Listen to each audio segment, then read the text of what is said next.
What's going on, friends and fans? Glad to have you back again. Ryan Dohrn here, your friendly neighborhood sales coach. And hey, thanks so much for watching the videos, listening to the podcast. Don't forget to subscribe down below, however it is that you listen to the podcast or watch the videos on YouTube so you never miss an update. All right, this month we're focusing in on time management. Now, I speak about time management all the time. It's actually one of my favorite topics to speak on because there's several things I've done really well in my life. One of them has become a really ridiculous ninja of time. A ninja, if you will, of time. And that is because I recognize, and I'd love for you to consider this, just recognize there's no way for you to get 25 hours in a day or 26 hours in a day. So what we've got to do is figure out ways that we can manipulate the time that we're given each day to not only have a great marriage or a great family life or a great work life, but kind of figure out how do we just do more with less time? I mean, what do we do to be a lot more efficient? So there's three main things, and I teach a class on the 10 things you should do. There's three main things that I do. Now, this first one is a little bit different than most people either hear me talk about or you'll hear or see in a book or something like that. Most people would tell you, do the hardest things first. Well, I'm not saying that's bad advice, but it doesn't work for me because I'm really not a morning person. Like, it's not that I can't get up early. It's not that I don't speak at 8 o'clock in the morning. It's not like I don't have client calls at 8 in the morning. But when I'm getting out of bed at 6 or whatever the time is, I'm not necessarily like, yeah, let's go. It's just not me. Now, you might find that hard to believe because of the enthusiasm that I bring to speaking and doing this kind of stuff. But first thing in the morning, I'm kind of like, whew, I need some coffee. I'm a breakfast guy. I need some breakfast. I need some coffee, maybe a couple cups of coffee. I need to watch a little bit of the news or whatever the circumstance is. So if you told me first thing in the morning, man, you need to do the hardest things, quite honestly, you're not going to get the best performance out of Uncle Ryan here. Good old Ryan. You're not going to get the best performance. So what I like to advise people to consider, as long as it fits with your work and with your supervisor's schedule and their expectations, I actually like to coach people that I actually do the hardest things of my day at the time of day that I'm at my best. So typically, in all sincerity, I'm at my best after lunch. I mean, I got the morning to kind of get things going. I do a tremendous amount of work and prospecting and things like that. But if I've got to really do hard things, it usually is going to be in the afternoons. My brain's ready. I've had plenty of time to have coffee and food and kind of get my day going and my body's jiving. And I really feel like if you're going to get the best out of me, you're going to be needing to ask for an afternoon performance. So when you think about the hard things, what's hard for you? Like if making calls in the morning is hard for you. See, for me, making calls in the morning, my brain's just not firing right. I have to wait till the afternoon when I have give my brain a chance to warm up and do some mental gymnastics and work with a few people and things like that. So for me, not that I'm never going to prospect in the morning, but if I've got some hard prospecting or hard tasks, I'm going to figure out, hey, when am I at my best? And then I time block my day around my schedule of when I'm at my best. Now, keep in mind, though, there's a little caveat, a little wrinkle there. Most of the time, though, I would coach you and advise you that you should build your schedule around your buyers. So you want to train yourself and build your life, your sales life around your buyer's schedule. Well, I think this still works because if I've got my buyer's schedule in mind, a lot of times afternoon answering of emails, afternoon prospecting, afternoon type of things, there's absolutely nothing wrong with that. Now, let me be clear so I don't get about a bunch of hateful comments down below. I'm not suggesting you don't work in the morning. I'm just suggesting that you do the hard things at the time of day when you're really at your best. And that's what I like to do. All right. So the second thing that I like to do is I understand and I honor the 20-60-20 rule of time management. Now, this doesn't have to do with a time of day per se, as it is your allocation of time to tasks that are really important. So the 20-60-20 rule works like this. You should typically spend about 20% of your day in new business development mode.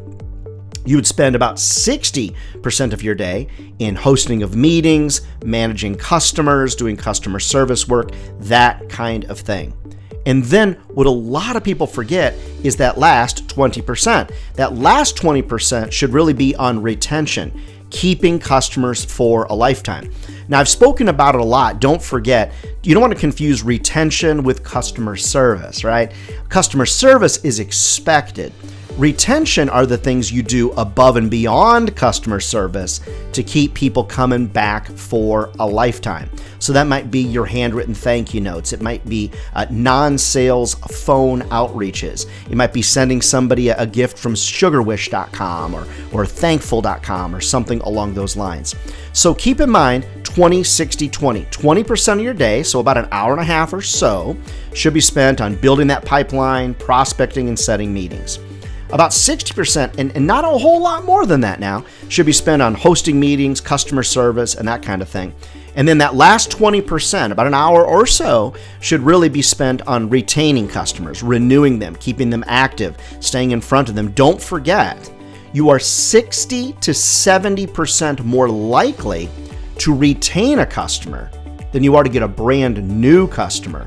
And adding to that, most current customers are in excess of 50% more likely to try your new products and services. That's why that retention piece is so important. All right, so the first thing was you need to try to do the hard things at the time of day that really works for you. Don't ignore your buyers or their schedule. The second thing is breaking down your day into that 20-60-20 rule.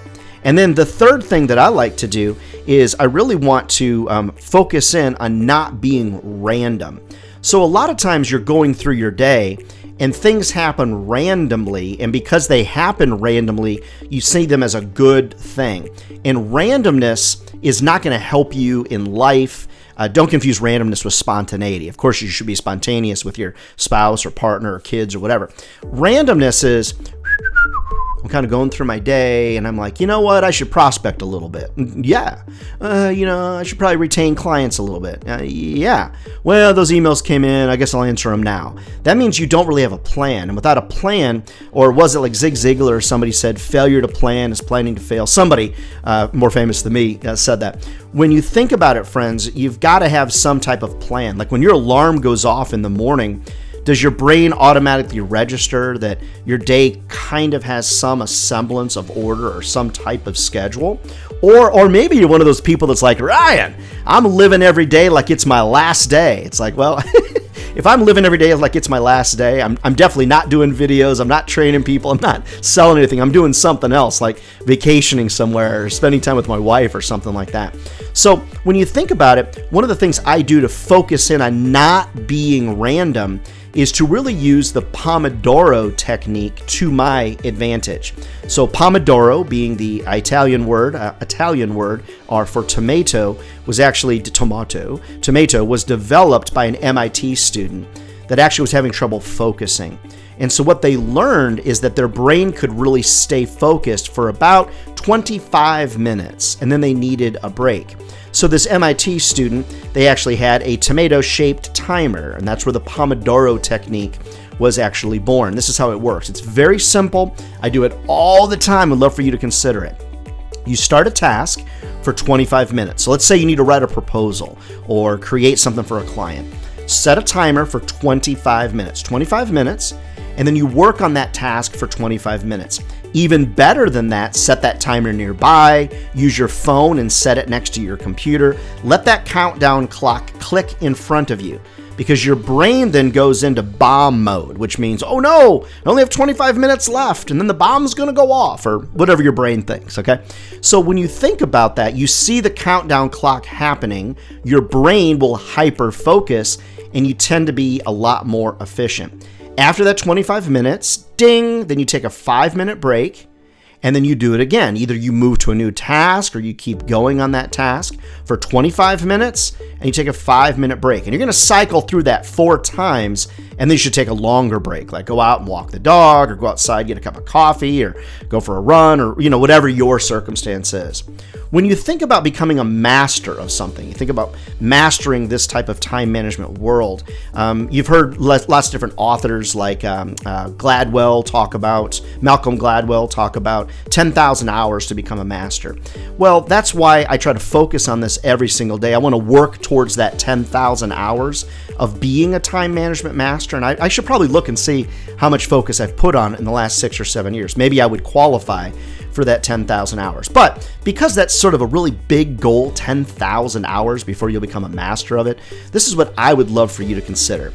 Just work on it for, say, 25 minutes a day. Set aside your first 25 minutes for a task. Time block it. Put it on your calendar. Repeat it. Follow that 20-60-20 rule.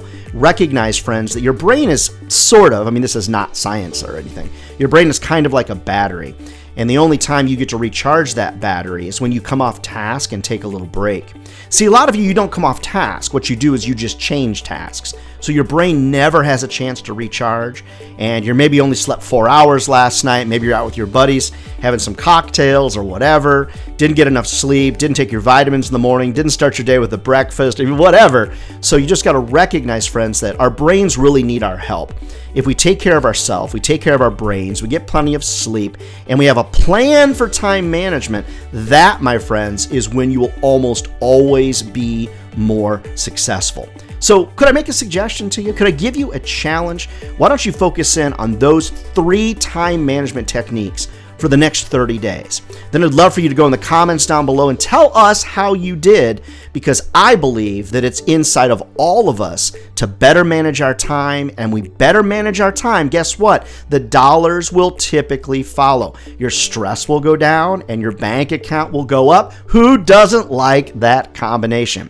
Never forget, friends, if sales was easy, everybody be doing it. If marketing was easy, everybody be doing it. If being a leader was easy, everybody be doing it. And they're not. We're not crazy. These are great careers that we've chosen for a reason. Friends, they will feed your family for a lifetime. I absolutely promise.